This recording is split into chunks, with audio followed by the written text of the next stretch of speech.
Pain is a great teacher, but so is rest. Namaste Yogis.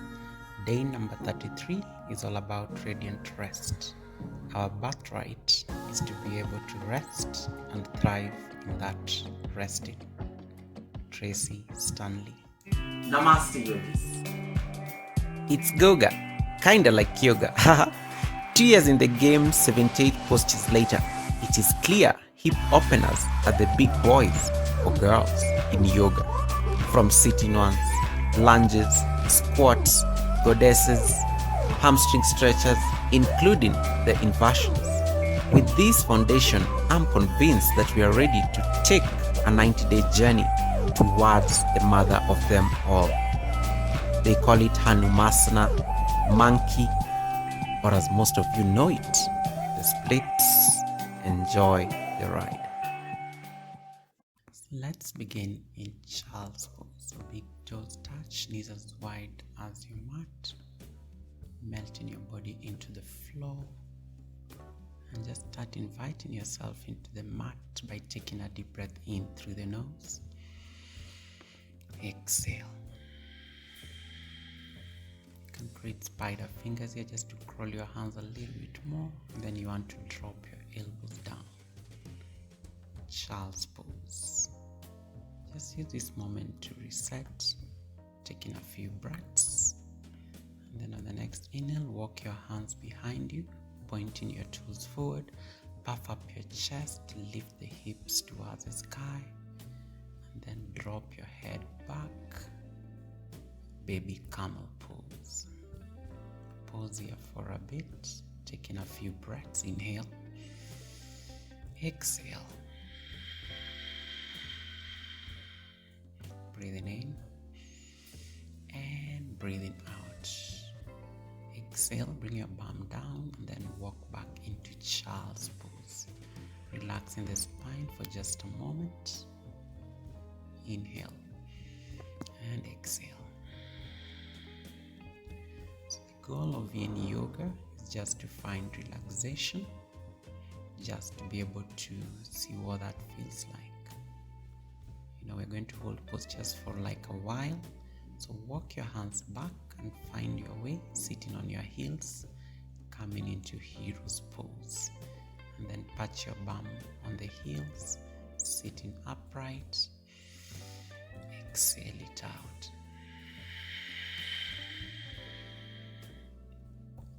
So unlike other practices, yin yoga focuses more on stretching the fascia, these muscles. So hence why we hold them for a while, about 2 to 3 minutes. Exhale. Maybe find a twist towards the right. And then now so that you can tuck your toes and then come into a toe squat. So let's stretch the toes here. This is probably the only time you get to work out the toes. And then just stay here, feeling that sensation on the toes. Exhale. And then gently untuck the toes, sit on your heels for a bit, and then walk back into child's pose. But in this child's pose, take your hands behind you and just rest your forehead down. Visualizing the breath moving all the way down to your tailbone as you round your back a little bit nicely. Inhale. Exhale. Finding that relaxation in this posture, bringing ease into the practice. That is the goal of any yin practice, just be able to restore. We've been working hard for the last 32 days. So on day number 33, which is coincidentally my age, let us just take a breath and take that radiant rest. Feeling that nice relaxation here. And then gently roll yourself up, letting your hips fall onto one side. And then take your feet forward, coming into spine bent knees, planting your feet on the mat. The first pose you're going to do here is a deer pose. So bring your right leg parallel to the front of take your left leg behind. You can either move the right leg away from you, just to be able to deepen the stretch, or bring it towards you, just to be able to find ease. So you want the back shin to be parallel to the mat. Front leg is parallel to the front of the mat, and then square the hips by facing forward. Inhale, lengthen the spine, and then exhale so that you can walk your hands forward, melting your chest on the front shin. So you can either choose to stay here, or say that you can come down on your forearms and just find that rest. Bringing palms down on the ground. Inhale and exhale. And maybe if it's there for you, so that you can even stretch those hands even more forward, bringing your forehead down on the ground. If it's too much, you can always get a cushion or a bolster, and then say that you can even rest your upper body on that cushion. Feels nice, feels like you're just sleeping. Letting everything go. Relaxation is a journey, and you want to bring ease into that journey. Yeah, so find what works for you, but ideally you just want to bring in rest, radiant rest into your practice. And just take very passive breaths here, just to be making sure you're in the present moment, inhaling and exhaling. Self-care, rituals, habits, morning routines, all of these things are meant to soften you towards your own life, to bring you closer to yourself, to make you feel good and safe on a consistent basis. They aren't check marks on a to-do list. They are your healing, your unlearning, your freedom, your trust in yourself. The act of keeping your own promises is the point. Feeling good is the point. That's one of my favorite authors, Jamie Varone, in her book Radically Content. So you always just want to find this feeling good as you find that relaxation on this side. So again, as I said, in yin postures, we hold poses for about 3 minutes or even longer, 3 to 5 minutes, and then gently come back up very nicely. And then let's say that you can find the wounded deer pose. So on the next inhale, elongate the spine, and then at exhale, so that you can twist towards the right side. Take a deep breath in. Keep twisting by walking your hands even forward. You can either choose to stay here, or say that you can fold over the right thigh. Okay? Otherwise, say that you can even keep twisting and say that you can bring your forearms down on the ground until your right thigh gently presses your lower belly. Again, feel free to bring the bolster or the cushion, and so that you can stretch and lie on the cushion, feeling that nice stretch on your entire left side of the body. Again, try to keep the alignment of the legs. The left shin is parallel to the front of the mat, which is the edge, the longer edge, and the right shin is parallel towards my bike there. And just keep twisting, just finding your edge. One of the other tenets of yin yoga is once you're already into the posture and you've surrendered, so that you can find your edge in that particular posture. Inhale and exhale. Stay up about 2 minutes again, just to be able to deepen and let go fully into the posture. And then gently release, rising up very slowly. Now swing your back leg around to the front, coming to spine bent knees, and we prepare for deer pose on the other side.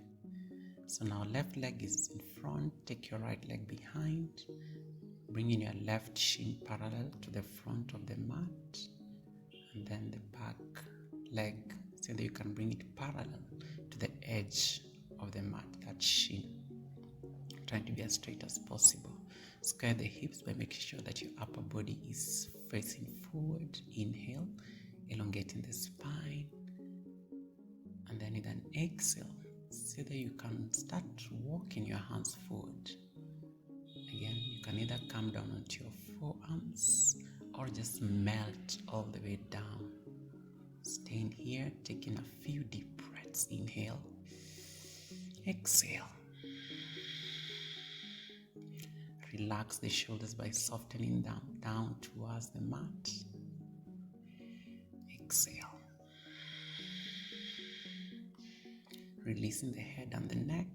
If this is not possible, again, you can get your cushion and just lie on that cushion or a bolster and just find relaxation here. Let go as you keep finding that nice deep stretch in the lower extremities, your legs and your thighs. Inhaling and exhaling.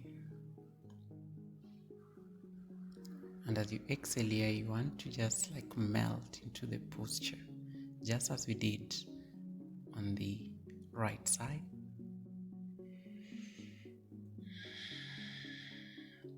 Remembering those timeless words we said earlier. The act of keeping your own promises is the point. Feeling good is the point. So you want to make sure you're feeling good here. You're feeling rested.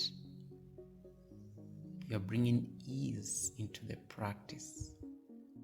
In Sanskrit, we call it sthira sukham, effort with ease. You're putting in the effort, but at least there is ease even in this posture.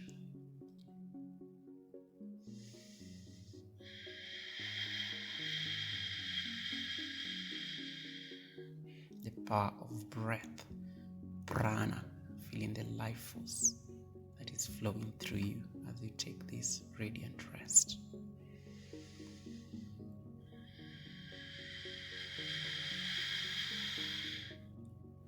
Slowly rise back up, finding a nice spine, and then let's say that you can find a deer twist. So lengthen your spine and say that you can find a twist towards the left. You can keep walking your hands, trying to sit tall, so that you can walk even further, and so that you can fold over the left thigh, or so that you can bring your forearms down, and so that you can rest your lower belly on your left thigh. Again, feel free to slide that nice pillow under your belly as well, and so that you can even reach until your forehead comes towards the back, feeling that nice stretch on the entire right side of the body, the wounded deer pose.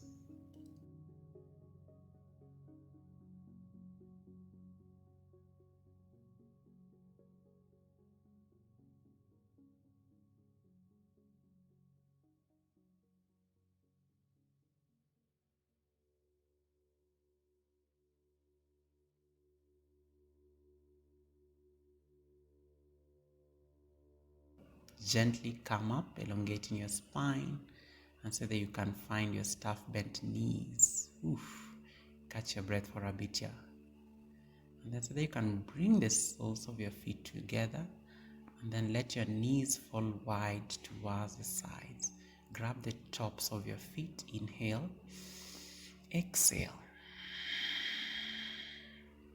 Breathing in, pulling your chest forward so that you can bend your elbows slightly.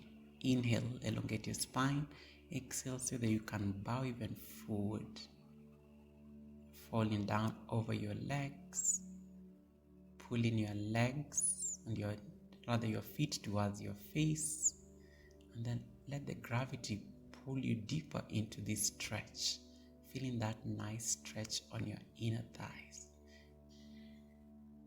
Keep lengthening on your inhales and keep bringing yourself further down on the exhales. Konasana, or butterfly posture, or the bound angle pose. We've been doing this as well on the split challenge, and it has become quite a staple. Today we are going to hold it for about 3 minutes. Just stay with that sensation on the hip joints. Very nice stretch. You're able to just feel the knees even continue melting down towards the ground. The power of gravity. The power of gravity. Hip openers are very crucial in yoga practice. Yoga teachers across the world say that we store a lot of emotions in our hips. So pay attention to the sensations that are rising up while in this particular stretch. And it's okay to feel what you feel, especially when you're doing hip openers. Stay with that sensation, but just bring ease even as you keep coming down. Take stock of that emotion, gently raising your chest back up, and then gently close your knees, pressing your feet down on the mat, and then slide your legs towards the back, bringing your hands in front of you and come into plank pose, and then gently lower down, coming into the belly pose. We are going to do Sphinx pose, so bring your forearms forward and then lift your head up, shoulders rounding towards back, rolling your shoulder blades towards each other. Stay here and breathe. Sphinx pose. Just trying to bring a gentle stretch on the lower back here. Inhaling and exhaling. Letting the front ribs soften towards the mat. You're relaxing your glutes, your thighs, your knees, your shins, and even your ankles. Inhale and exhale. Usually there is also seal pose, which is normally stronger than the Sphinx, where you bring your hands towards the center, and you can see that when you straighten your elbows, the stretch is even deeper. But in Sphinx, you're able to find that nice relaxation, just gazing forward, lifting the crown of your head up towards the ceiling or the sky above you, and just staying with that sensation, relaxing with what is.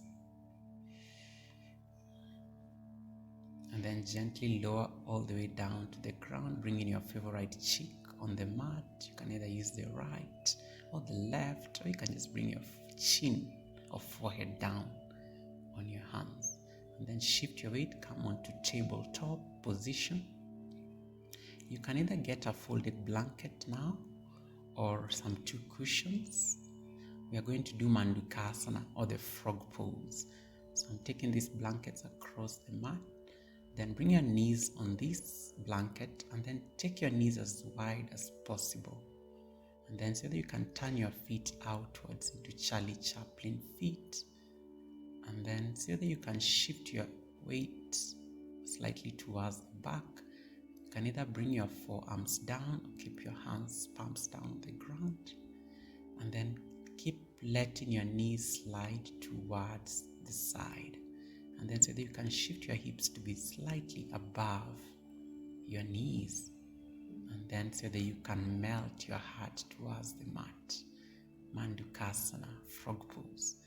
You can again bring a bolster and so that you can melt even your chest even deeper towards the ground and bring relaxation into frog pose.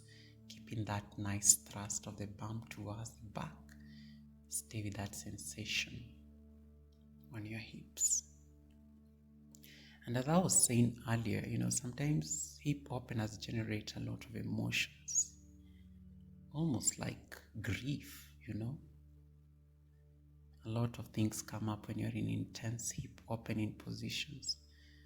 But sometimes one of these psychologists, Natalie Sigel, says, allow yourself the time and space to grieve your loss,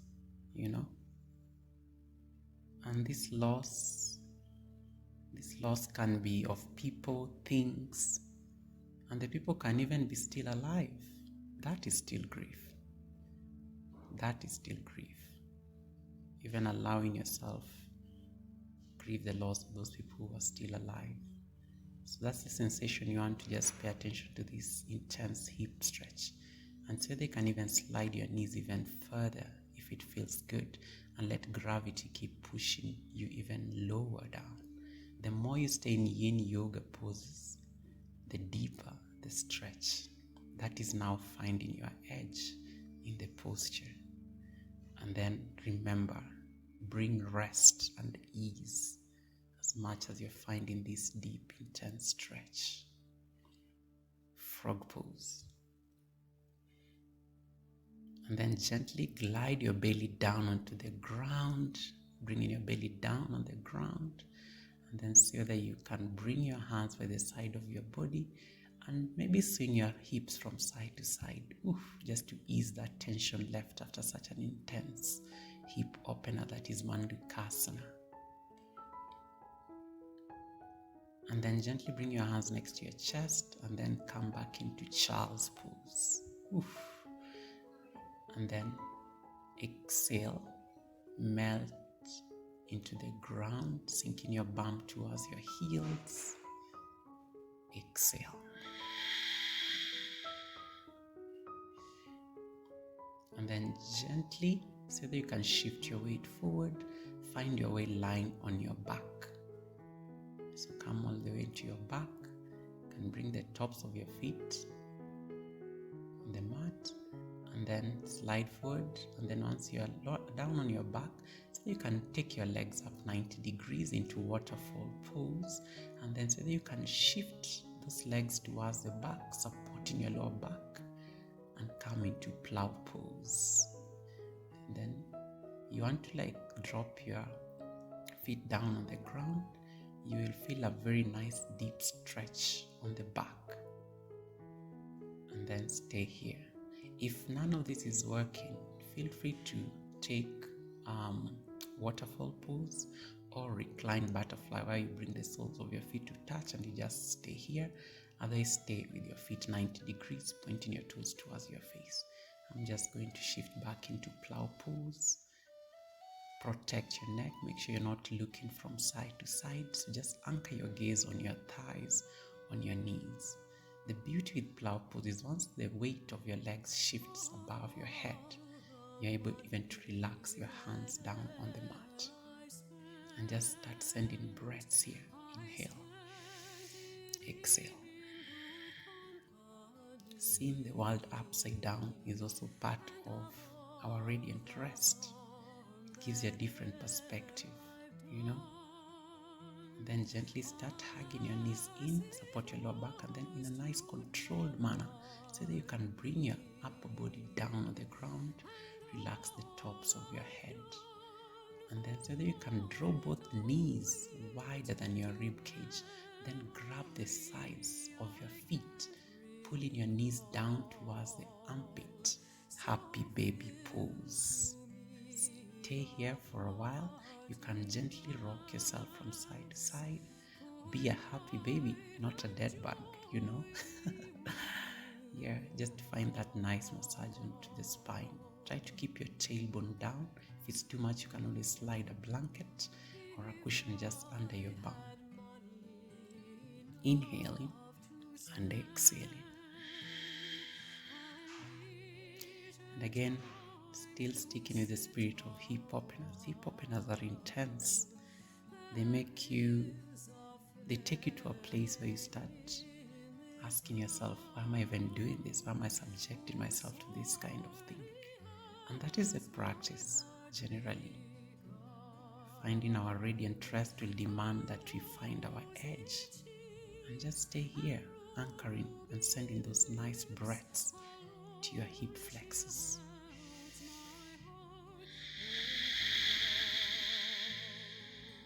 Your breath being the most powerful tool at your disposal here. Keep sending that breath to your hip joints.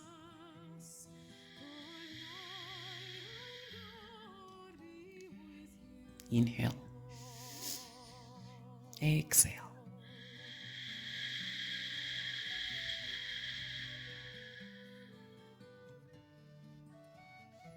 Just try to take one last set of breaths here, taking stock of what you're feeling.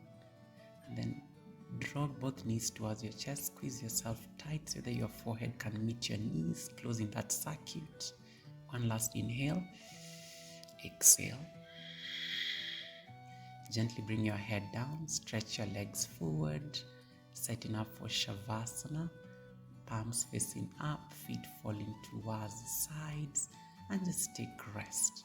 If it's cold wherever you are, feel free to get a blanket. Just cover yourself just to ensure that as you're taking rest, you're feeling warm and supported.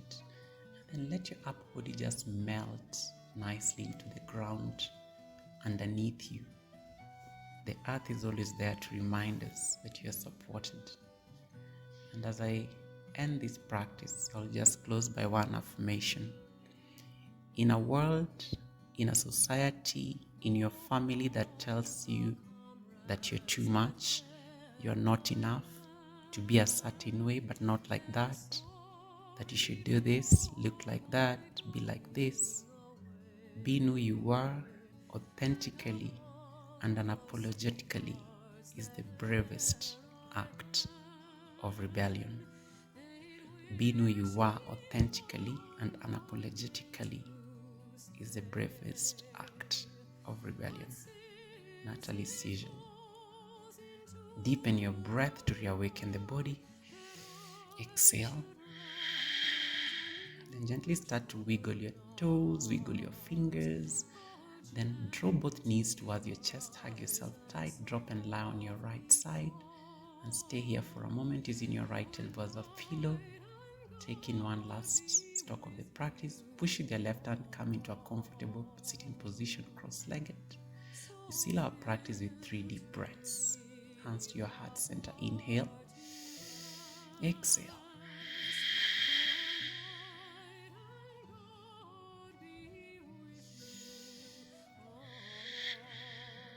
Namaste.